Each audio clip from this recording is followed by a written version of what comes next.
So నా generation వచ్చే నేను తీసే టైంకి ఇది రెగ్యులర్ ఉండొద్దు, ఈ పాత్ బ్రేకింగ్ అవ్వాలి. And gangster was the path breaking film.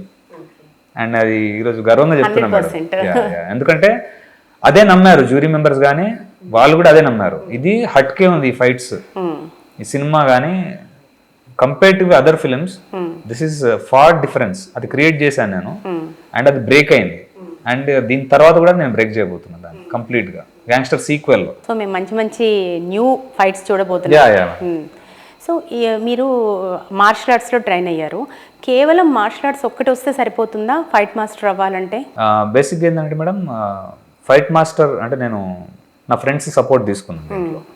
ఎందుకంటే నాకు మాస్టర్ కార్డ్ లేదు నాకు. సో యాక్షన్ కొరియోగ్రఫీ నేను చేసుకున్నాను, కొన్ని ఏళ్ళు రాశాను దీనికి.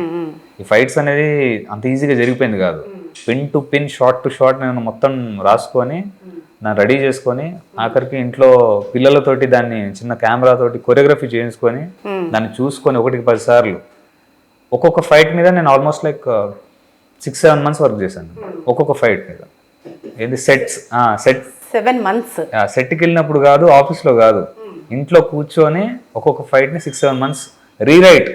ఒక సీన్ ఎలాగైతే రీరైట్ చేస్తామో మనం డైలాగ్స్, ఎలా ఫైట్ సీక్వెన్సెస్ని నేను ఒక 100 versions రాసేవాడిని.